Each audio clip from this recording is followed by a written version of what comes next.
It's 10 p.m. Do you know where your children are? Right now on the 10 o'clock news. Jimmy Kimmel is officially returning to late night tomorrow, a week after his controversial monologue. But whether you can watch him, well, that's going to depend on your local station. And the hunt for a shooter intensifies after a 13-year-old in Queens is shot in the head while going to school. And President Trump ties Tylenol use during pregnancy to the skyrocketing rates of autism. Tonight, doctors are weighing in on the link between the two.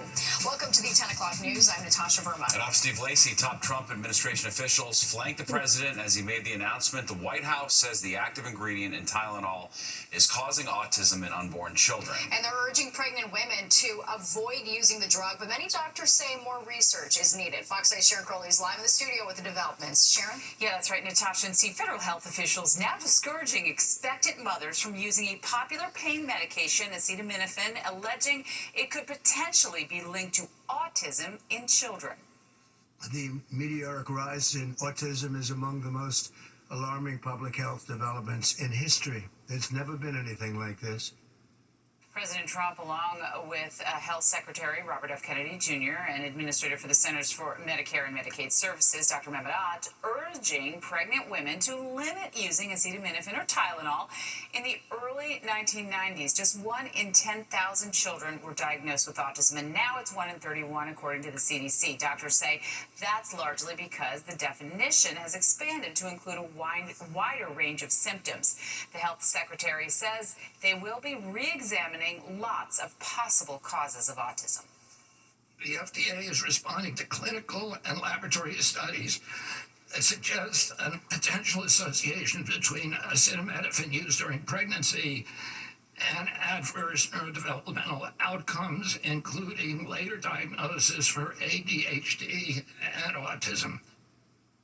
And the secretary is also floating the drug luvocorin as a potential treatment for autism. It's shown promising results in early clinical trials, but doctors say there's still a lot of work left to be done. Now, in a statement to Fox 5, the makers of Tylenol saying, quote, "We believe independent, sound science clearly shows that taking acetaminophen does not cause autism. We strongly disagree with any suggestion otherwise and are deeply concerned with the health risk this poses for expecting mothers." Longtime autism researchers adding to that conversation, saying they are skeptical of laying blame for the condition on any one drug or any single root cause. All major medical societies also saying that Tylenol is safe to take during pregnancy.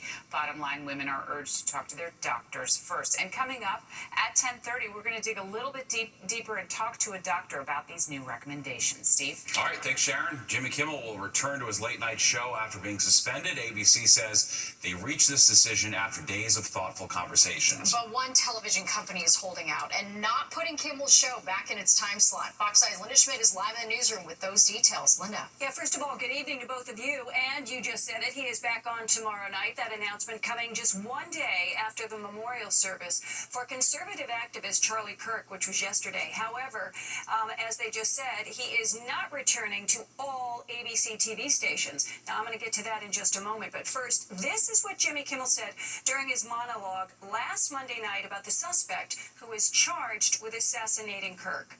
Hit some new lows over the weekend with the MAGA gang desperately trying to characterize this kid who murdered Charlie Kirk as anything other than one of them and doing everything they can to score political points from. A day and a half later, Disney, which owns ABC, suspended Kimmel's show indefinitely. Nexstar and Sinclair, the two largest TV station groups in the country, were outraged by Kimmel's comments. Between the two companies, they own about 60 stations affiliated with ABC.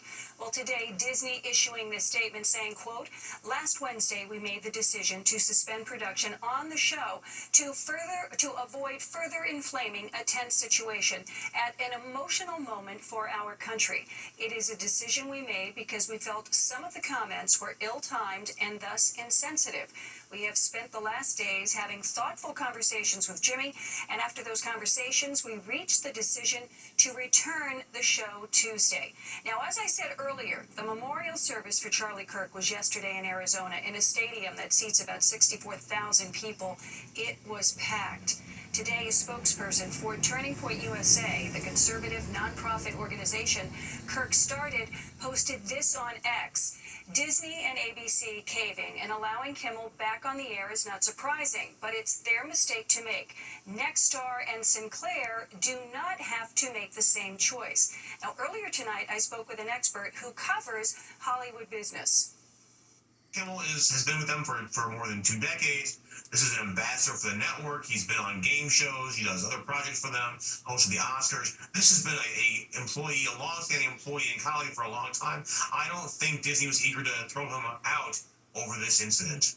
And another development tonight. Sinclair has posted on X that it will not resume airing Kimmel's show tomorrow night on its 38 TV stations. Instead, the company will replace it with news as it continues having conversations with Disney. So now we have to wait and see what Nexstar is going to end up doing. By the way, both Sinclair and Nexstar had wanted an apology from Kimmel and a donation to Charlie Kirk's nonprofit. Steve and Natasha, back upstairs to you. All right, thanks, Linda. Developing now in Queens, where a 13-year-old boy is fighting for his life. Police say he was shot in the head on his way to school. And the suspect behind this crime still on the run. Fox 8 Duarte Geraldino's live in Cambria Heights with the latest. Duarte? This is a tough night for this family, Natasha. They're by their son's bedside. He was shot right behind me in front of that Dunkin' Donuts at around 8:30 this morning. Investigators say he was on his way to school when gunfire opened. It's just kind of sad. It's just sad. Imagine the parents. Well, investigators can say if he was the intended target, the boy was struck in the head by a bullet. Police spent most of the day here gathering evidence and speaking with witnesses, trying to piece together what may have led to this. Sky Fox was above the area near Linden Boulevard and Springfield Boulevard, where police are focusing their efforts through much of the day. Now, this is what sources are telling us. The boy had no record with police and wasn't involved in any gangs or street crews. People who live nearby say these kind of groups have caused problems in this area, which is why there's so many police surveillance cameras in the area. Now, the victim's older brother was very popular, and we spoke with some of his friends. I ain't gonna lie, it really did hurt because for me, I was literally down the block, like I could deli down the street, and my brother go to school down the block, so it's like it really hurts to like really know that things happen so fast, and you're just like, you never know when someone's really gonna do something like that to you, especially since we all go to the same school. You know what I'm saying? It really does hurt. It was very dark and day. Teachers gathered the students around, teachers hugged the students, made sure they were safe and made sure that everyone got home safe. Now, police are frequently called to this intersection because of groups fighting after school, but this particular shooting has the entire community shaken. Once again, a 13-year-old boy is fighting for his life, his family praying that he makes a turnaround. And investigators tell us that the suspect appears to have been a young man who had a very distinctive backpack on that had a Jaws logo. They're looking for him tonight. In the Cambria Heights section of Queens, Duarte Geraldino, Fox 5 News. Thanks, Duarte. New tonight, a Bronx man facing charges after a shooting in Midtown wounded a 17-year-old girl. Police say 35-year-old Joel Nieves was booked this afternoon and charged with attempted murder, assault, and criminal possession of a weapon. The teenage victim was shot in the left shoulder at 27th Street and Park Ave yesterday. She's still hospitalized in stable condition. And the NYPD needs your help tracking down a man accused of stabbing another man on the subway late last night in Queens. Police releasing these photos of the person that they're looking for. Investigators say he allegedly stabbed another man multiple times in the back while they were on a 7 train in Corona.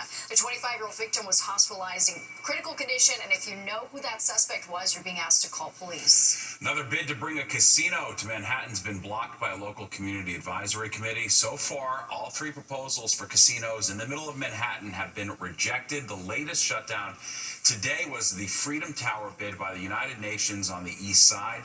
Many New Yorkers against the project, citing concerns over crime and traffic congestion. We have 3 that have been voted out. The other 5 have yet to be voted. 2 get voted on next week. which would be, I believe, MGM and Results World. Their community advisory councils vote on them next week. The others would have until the end of September to have their vote. There are proposals for other locations, of course, outside Manhattan, including one in Coney Island and one near Citi Field in Queens. Votes on all those bids have to be made by the end of this month. Well, Jewish people around the world are celebrating Rosh Hashanah. The holiday is a Jewish New Year. It officially began at sundown, and it marks the start of the High Holy Days, which culminate with Yom Kippur on the 1st of October. Temple Emmanuel head Rabbi Joshua Davidson says Rosh Hashanah is meant to be a thoughtful celebration. It's a time when we look within ourselves to strive to be the best that we can be. It's a time when we seek to heal the relationships in our lives that may have become frayed. It's a time when we seek to heal our world. The NYPD will have an increased presence throughout the city during the high holidays. Well, it's a gridlock alert week. The UN General Assembly now underway. With world leaders ascending on New York City, expect a traffic nightmare on Manhattan's east side. And Karen Reed's legal fight not over. She is back in court. Why her lawyers want a civil case against her dropped. And picking out the perfect pumpkin. It's going to be a lot easier this year. A surprising partner is helping them grow nice and strong on Long Island. And Nick is here with a look at the forecast. Hey, Nick. Hi, Natasha and Steve. We had a little fall feel to the air today, didn't we? And so the result was temperatures kind of cool in the morning, a little mild in the afternoon. Showers are off to the west. They'll be arriving later tomorrow. I'll talk about that when the 10 o'clock news returns. Leaders from around the world gathering in New York City. This is a live look at Trump Tower, where the president just arrived ahead of his speech to the United Nations tomorrow. And if you're on the east side of Manhattan, get ready for extra security and a whole lot of traffic. Fox Eye's Arthur Chien is live near the UN. Arthur, how many car honks did you hear tonight? Well, let's just see during this live shot. There's your first one. The car blockades and the street closures have already begun as of today. We're at 42nd and 2nd, and this is pretty much indicative of what it looks like on several of the blocks here. There are checkpoints, security checkpoints for the pedestrians, and then NYPD cars providing blockades, sometimes salt trucks. You see a caravan going through here now. And this isn't even the worst of it. There's more honking.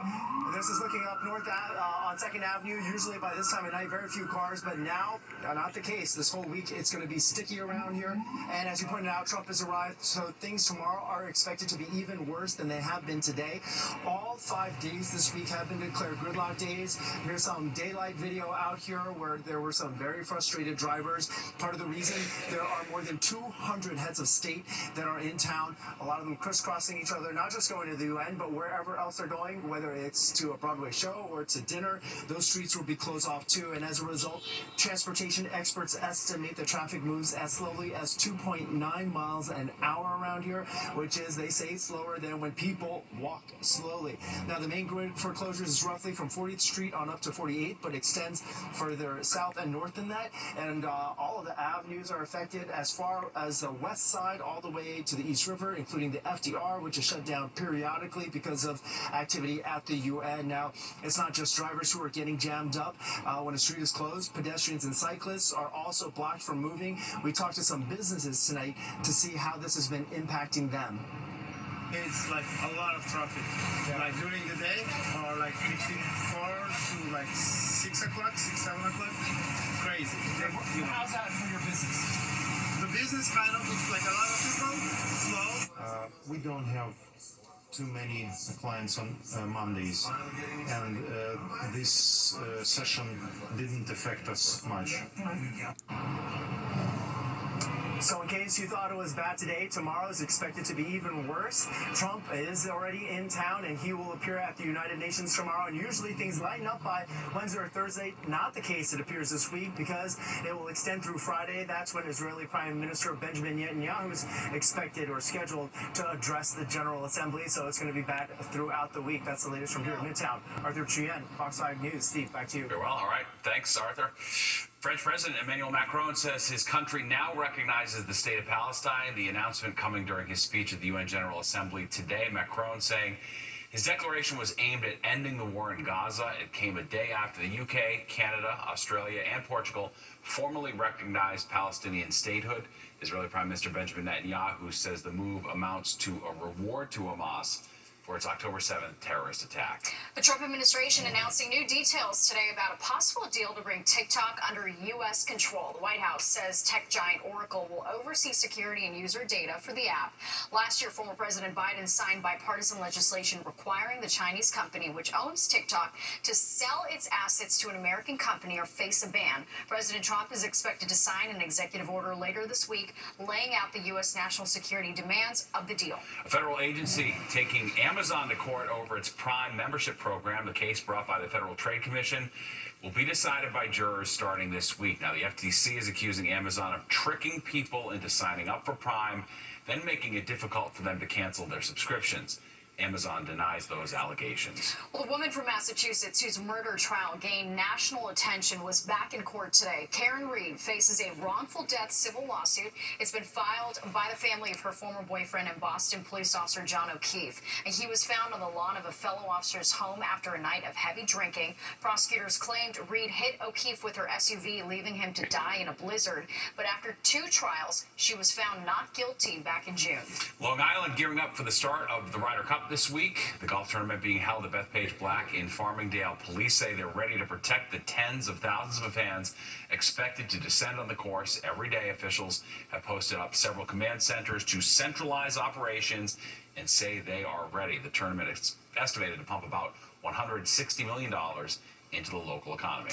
And Joe Coffee is adding a surcharge to all transactions in its cafes and online. It's passing down the cost of tariffs onto their customers. The 1.5% charge started today as the local chain deals with a 50% tariff on its shipments of coffee from Brazil. The company says the decision was not made lightly, adding that the importer is not willing to share the burden of tariffs and it can't afford to pay the tariffs outright.